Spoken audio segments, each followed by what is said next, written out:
Washington, an American woman and her Canadian husband who were held hostage by militants in Afghanistan for 5 years have been freed along with their young children, President Trump said on Thursday, ending a case that has long frustrated diplomats and FBI agents trying to secure their release. Pakistan's military said that through an intelligence-based operation, it took custody of the hostages from the Haqqani network, the Taliban faction that had seized Caitlin Coleman, 31, and her husband, Josh Boyle, 34, in 2012.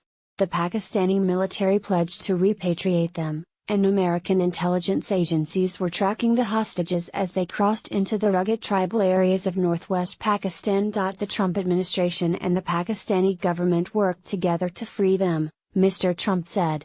It was not clear what, if any, concessions were made to the Haqqani network to ensure the family's release. This is a positive moment for our country's relationship with Pakistan, Mr. Trump said in a statement. The Pakistani government's cooperation is a sign that it is honoring America's wishes for it to do more to provide security in the region. We hope to see this type of cooperation and teamwork in helping secure the release of remaining hostages and in our future joint counterterrorism operations. The pair was kidnapped in October 2012 while backpacking in Wardak province, a militant stronghold near Kabul. At the time of her abduction, Ms. Coleman, who was from Pennsylvania, was pregnant, and later gave birth. She had 2 more children in captivity, adding pressure to resolve an already desperate situation. In an unusual moment on Wednesday night, Mr. Trump appeared to telegraph the family's impending release. America is being respected again, the president said during a speech on his tax plan in Harrisburg, Pennsylvania. Something happened today where a country that totally disrespected us called with some very, very important news. And one of my generals came in, they said, I have to tell you, a year ago they would have never done that. It was a great sign of respect.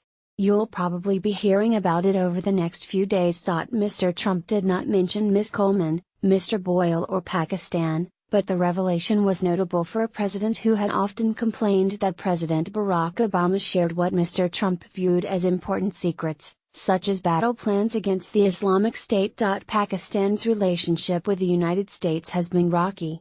The United States has long accused Pakistan's military and its intelligence agency of harboring or ignoring militants, and relations have grown increasingly strained over Pakistan's role in Afghanistan. In a statement about the hostage release, the Pakistani army said, "The success underscores the importance of timely intelligence sharing and Pakistan's continued commitment towards fighting this menace through cooperation between 2 forces against a common enemy." The end of the family's captivity was a victory for the State Department officials and the FBI led hostage recovery fusion cell that had worked on the case for years.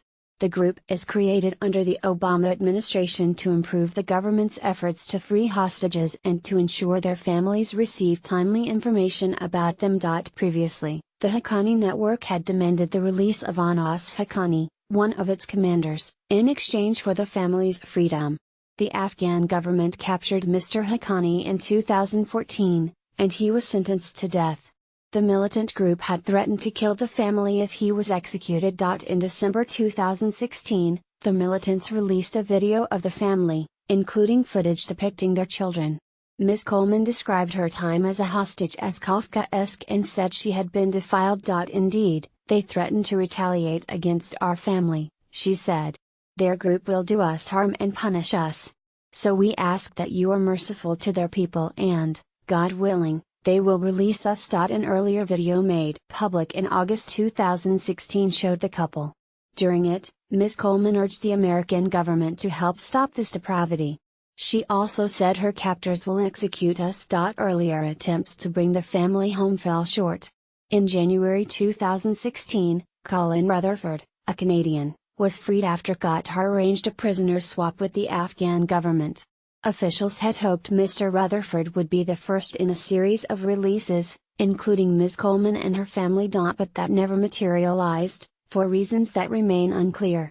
The Obama administration sought to jumpstart talks with the Taliban, but those efforts faltered after the American military killed Mullah Akhtar Muhammad Mansour, the Taliban's leader, in a drone strike in May of 2016. The Haqqanis are believed to be holding an American university professor who was kidnapped in August of 2016. On a video released earlier this year, the man, Kevin King, pleaded for Mr. Trump to free him, "Have mercy on me and